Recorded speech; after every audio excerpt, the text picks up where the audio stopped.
Desde la capital del país, Washington, D.C., el único corresponsal mexicano acreditado por la Casa Blanca, Jesús Esquivel, corresponsal de la revista Proceso, hablando sin censura. Don Jesús, ¿cómo le va? Buenos días. Buenos días, Vicente.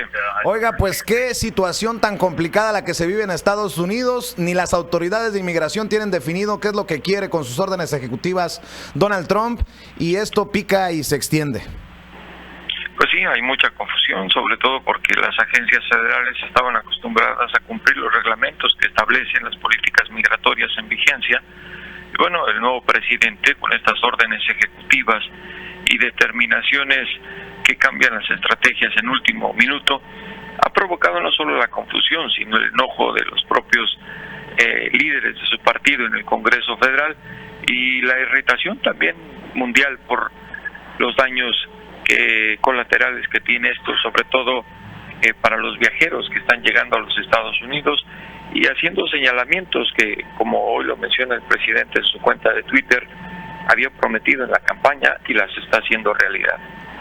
Bueno, y hablando del muro en la frontera, ya acordaron los presidentes de Estados Unidos y México que no van a hablar del muro en público, lo que es criticado también en ambos lados de la frontera.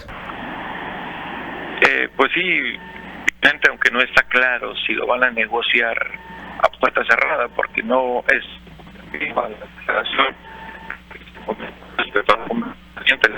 Bueno, desafortunadamente estamos perdiendo la comunicación con don Jesús Esquivel, quien tengo entendido está viajando precisamente, anda en aeropuerto, a ver si ya tenemos una mejor conexión, don Jesús.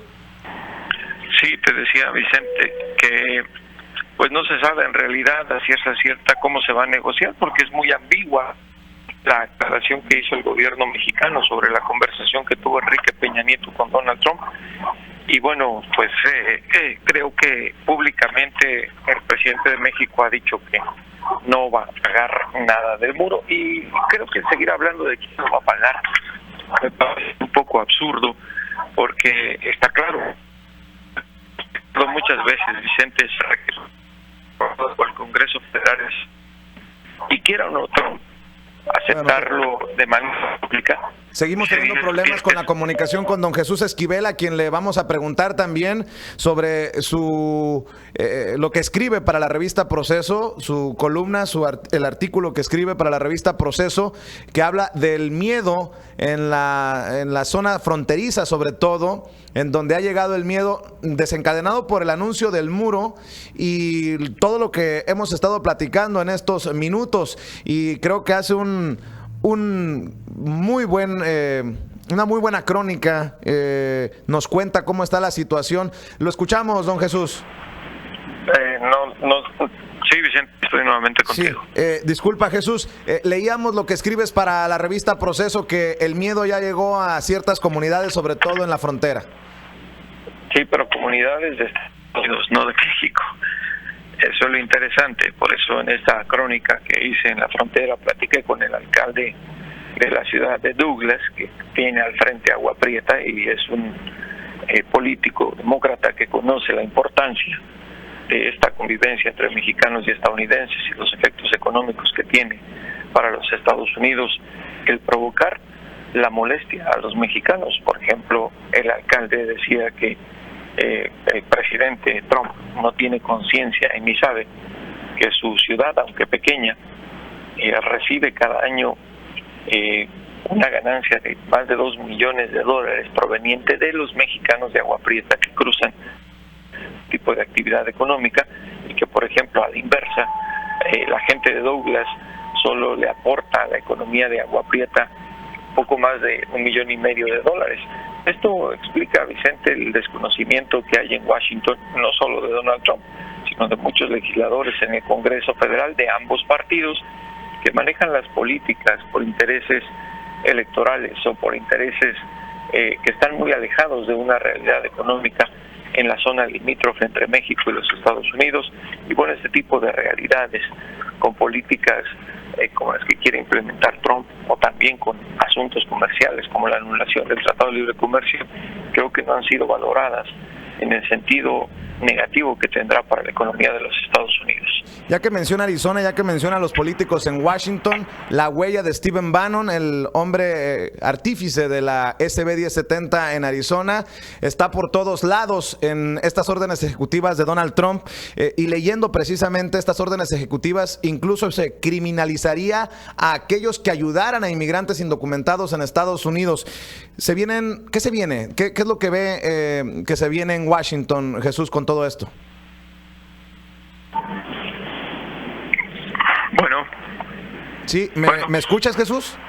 Te dejé de escuchar, ahora sí. Sí, a ver, te decía que Stephen Bannon, la huella de Stephen Bannon, el artífice de la SB 1070 en Arizona, está por todos lados en las órdenes ejecutivas de Donald Trump. Entre las cosas que leo en estas órdenes ejecutivas es que se criminalizaría a aquellos que ayuden a los inmigrantes indocumentados, algo que se incluía precisamente en esa SB 1070 que tanto pánico provocó en la comunidad inmigrante en Arizona. ¿Qué se viene ahora? ¿Cómo lo visualizas lo que se viene desde Washington?